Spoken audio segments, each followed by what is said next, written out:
ഗോവയിലൊരു ബീച്ചിലാണുള്ളത്. ബീച്ചിൻ്റെ അടുത്ത് ഇങ്ങനെ നിൽക്കുക. ഓക്കെ, ഇവിടുന്ന് അടുത്ത ഡെസ്റ്റിനേഷൻ നാളത്തേക്ക് എനിക്ക് ക്രോസ് ചെയ്യാൻ കഴിയുള്ളൂ. അപ്പോൾ ഈ ബീച്ചിൻ്റെ ചില കാഴ്ചകൾ കാണാമെന്ന് വെച്ചു. ഓക്കെ, ഏതായാലും നടന്ന് ട്രാവൽ ചെയ്യുന്ന ആളാണല്ലോ, അപ്പം ബീച്ചും കൂടെ ഒന്ന് കണ്ടേക്കാം എന്ന് വെച്ചു. അങ്ങനെ ഗോവയിലെ ബീച്ച് വേണ്ടി ഇറങ്ങിയേക്കാണ്. പുറത്ത് പ്ലക്കാർഡ് ഉണ്ട്. എന്താവും ഏതാവും എന്നൊന്നും അറിയില്ല. പ്ലക്കാർഡ് കാണുമ്പോൾ എന്താവും മനുഷ്യന്മാരുടെ സ്വഭാവം ഒന്നും അറിയില്ല. ഓക്കെ,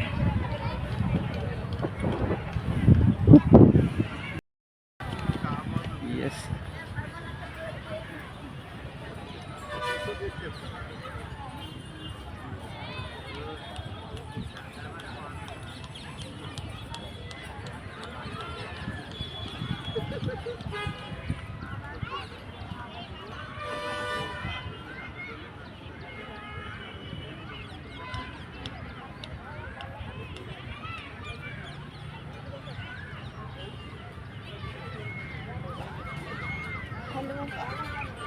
യെസ് അല്ല, അങ്ങനെ പ്ലക്കാർഡ് കണ്ടിട്ടൊരു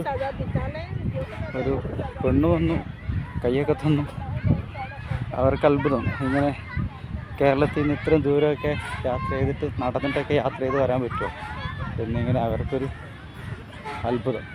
പക്ഷെ നമ്മുടെ കാര്യം നമുക്കല്ലേ അറിയൂ. നമുക്ക് യാത്ര ചെയ്യാൻ പൈസ ഇല്ല, അതുകൊണ്ട് എണീച്ച് നടക്കണമെന്നുള്ളത് നമുക്കല്ലേ അറിയൂ അല്ലേ?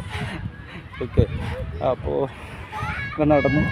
ബീച്ചിൽ സൺസെറ്റിങ് ഇങ്ങനെ തുടങ്ങുന്നു. ഓക്കെ, കുട്ടികൾ കളിക്കുന്നുണ്ടല്ലോ, കാണിച്ചാൽ അങ്ങനെ തുടങ്ങുന്നു. സൺസെറ്റ് തുടങ്ങുന്നു. ഇത് ഡ്രൈവിംഗ് ബീച്ചാണ്.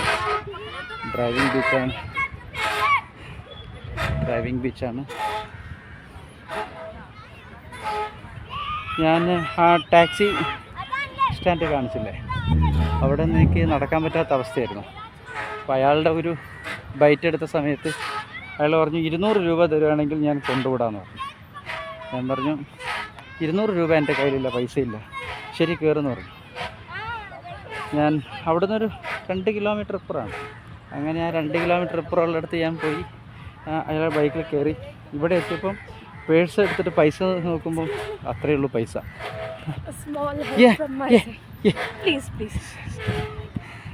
Okay, thank you. Your name I forgot. Anup. Okay. God bless you. Thank you. Okay. Happy journey. Okay, thanks. അങ്ങനെ അവിടെ നിന്ന് യാത്ര തിരിക്കുന്ന സമയത്ത് അയാൾ എനിക്കൊരു ഡിസ്കൗണ്ട് തന്നു.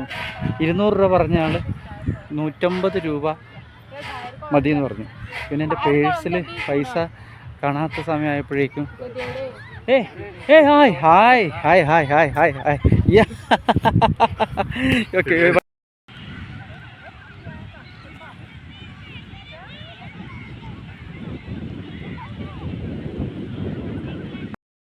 പടച്ചോൻ എത്ര ഗ്രേറ്റല്ലേ.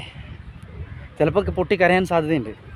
വേറൊന്നുമല്ല, ഞാൻ നേരത്തെ ഇങ്ങോട്ട് ഈ പ്ലക്കാർഡും കൊണ്ടൊക്കെ വന്ന് ഒരു പെണ്ണ് വന്ന് വീഡിയോ എൻ്റെ ഫോട്ടോസൊക്കെ എടുത്ത് അവൾ പോയി. ഞാൻ കുറച്ച് ദൂരം നടന്ന സമയത്ത് അവൾ ഓടി വന്നിട്ട്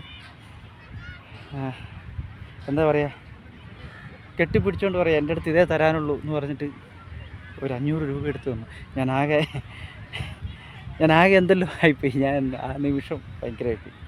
ആ പെണ്ണിന് ഭയങ്കര സങ്കടമായിപ്പോയി. അവളും കരഞ്ഞു. ഹൈദരാബാദാണ് അവരുടെ സ്വദേശം. ഒന്നും പറയണ്ട.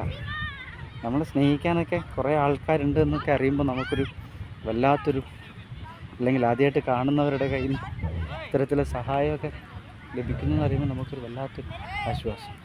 ഓക്കെ, ഏതായാലും ഇതിൻ്റെ വീഡിയോ എടുക്കട്ടെ. ഓക്കെ.